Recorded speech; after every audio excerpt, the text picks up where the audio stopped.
mirror in her hand as she admiring herself in it. Jo is off in the corner reading a Bible, and Erwin sits next to Marva and begins talking to her. So, is this your first time being a castaway on Survivor? Yeah, I used to watch the show at home all the time, and I thought if those people could be secluded for 30 days with nothing but their wits to get by, then so can I. So what made you choose an island like this to make your Survivor debut? The timing was right. I needed to get out of the house for a while. Oh, kids driving you crazy? I don't have any kids. Husband? I'm not married. Then what? Germs. Excuse me? See, I don't like germs, and I'm having my house fumigated because it's full of them. So I needed some place to go for a while, so it seemed like the right time to come here. I see. So what did you bring as your one item? Only a first aid kit. Can't go anywhere without it. Do you have a lot of health issues? My doctor doesn't think so, but I do. Maybe you should get a new doctor. I have. 24 of them. They all say there's nothing wrong with me, but I think they're the ones who are wrong. Clearly, I'm not well. Clearly. You see, I think it's all part of the government's healthcare conspiracy to control my life and raise my insurance premiums. Well, good luck to you. Erwin moves to where Jo is and begins talking to her. Hi, I'm Erwin. Hi, I'm Jo. So, have you spent much time with that lady over there? Oh, you mean Marva? Yeah, I talked to her for a little while. Why? She's nuts. A little eccentric, maybe. No, she's completely nuts. I don't think she's gonna last out here too long. So, what's your story? Why are you here? Well, I like to meet new people, and I figured this was a great place to do that, you know? Get out of my comfort zone a little bit. Nice. So what did you bring as your one item? I brought my Bible. A book? Hey, that's not a bad idea. You can catch up on some reading while you're here. Well, it's more than just a book to me. It's more like my lifeline. I hear you, man. I feel the same way about my pet lizard, Fred. Don't know what to do without him. You have a pet lizard? Yeah, I brought him with me as my one item. Where is it? Can I see him? He's right behind me. I don't see him. Where is he? You can't miss him. He's green with orange polka dots and stands about 5 feet tall. You're telling me that you have a 5-foot-tall green lizard with orange polka dots. Duh, you can see for yourself. He's standing right behind me. Aren't you gonna answer him? Answer.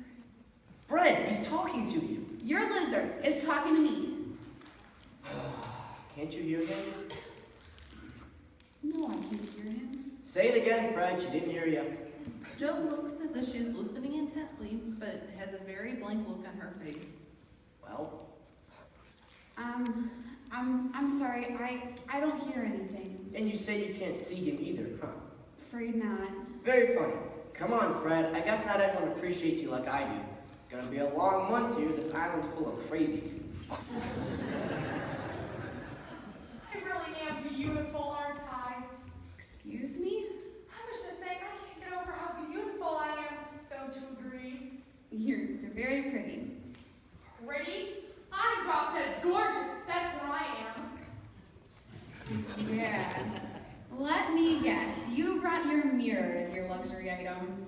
Well, we were only allowed one item, and believe me, it was a hard decision. So I thought to myself, Celeste, what is the one thing you could just not do without for an entire month? And the answer was simple. Your mirror. Because... Isn't it obvious? I couldn't go an entire month without looking at this gorgeous face smiling back at me. This kind of beauty should really be against the law. But then, if it was, I guess I'd be in jail. Oh, I don't feel so well. I think I might be running a fever. How can you tell in this terrible heat? I can tell. I can always tell. I think I have the thermometer in here somewhere. Ah, here it is. Fred would like to invite you to try some of his homemade snacks. Even you, Joe. He says he forgives you for being so rude to him. Who's Fred? Erwin's pet lizard. Whatever, I'll try the snack. I'm starving.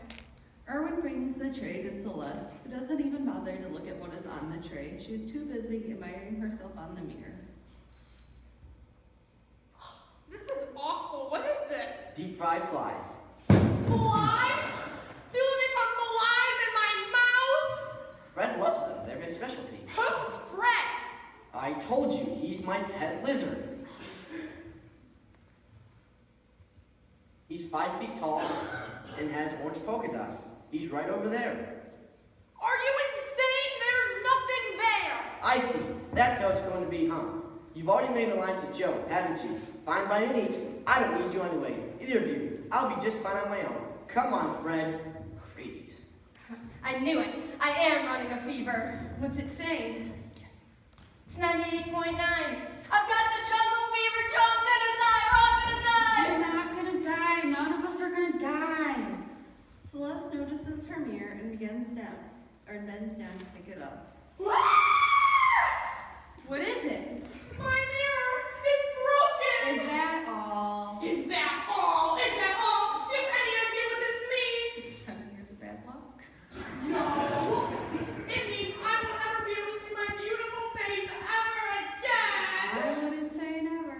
Oh, my face, my beautiful face. I can feel the sickness spreading. It's coursing through my veins. I haven't got much time.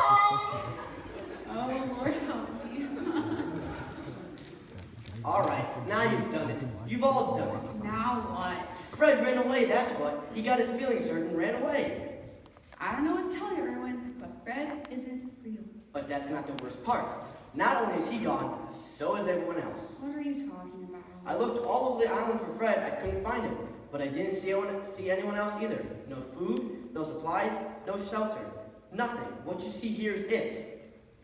We're the only ones on the island. No supplies at all? That's what I'm trying to say. No camera crew, no host. No medics? Nobody.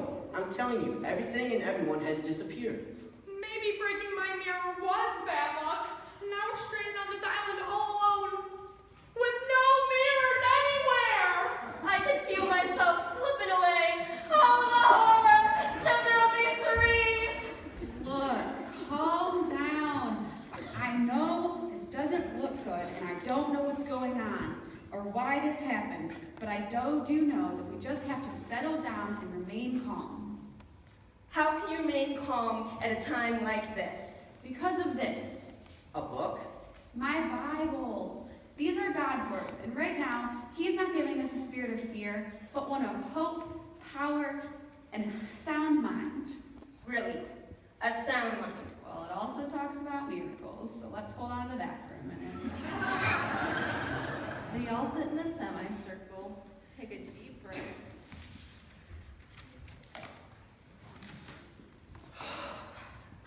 Now, Erwin, you said there were no supplies on the island at all. Nope.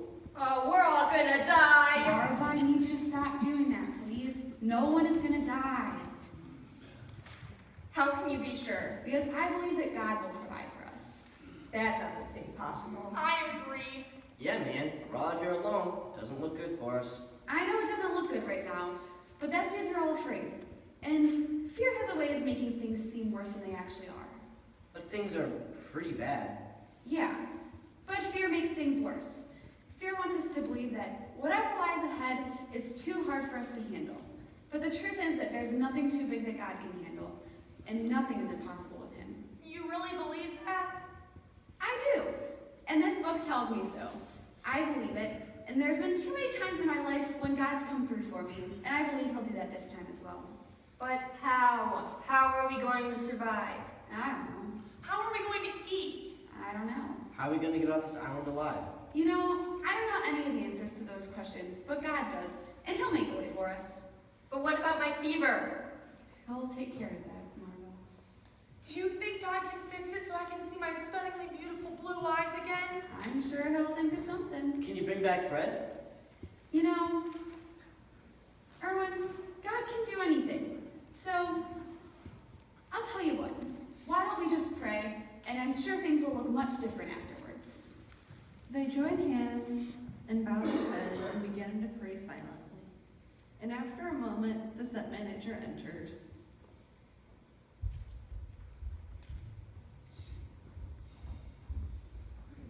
Excuse me, folks. Hello. We're saved! Thank you, God! What's going on here? We should be asking you that question. Where are we? Everyone is gone. Gone, if they all left, why didn't they come and get us? I apologize, but I didn't realize anyone was still here. It's really not been that long. An hour, maybe? It only takes a few minutes to be baked in the desert sun, you know. But you're not in the desert sun.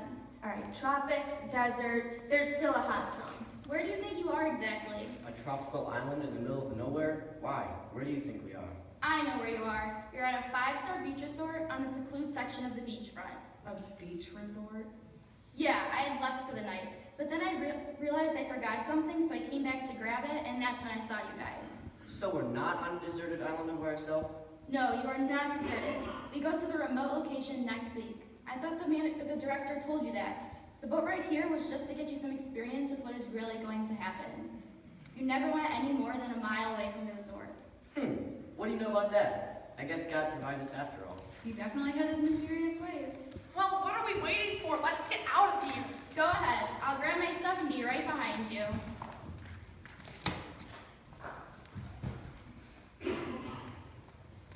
No, I'm sorry. I don't have anything here to give you to eat. But the hotel has lots of food, and big-sized meals too.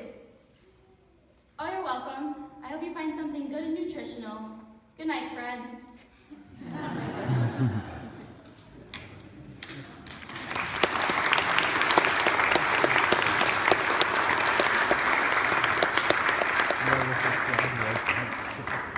There is no doubt that life does not always go as planned.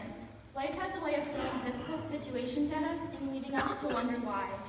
Sometimes we find ourselves in those types of situations, focusing on things that don't really matter. We think we may need those things to pull ourselves through, but all we need is God's love. We may not see a lizard or germs or a mirror, but we do experience and realize the doubts that we sometimes have in our relationship with God. When we look at Marva, we see that she had a strong fear of germs and that she let that fear rule her life.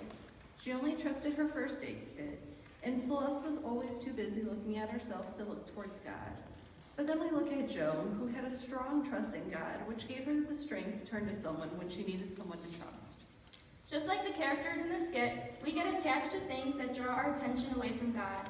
No matter the situation, we have to remember that God is always there to trust and rely on. In rough times, it's hard to trust something that you cannot see, just like the girl in the video clip.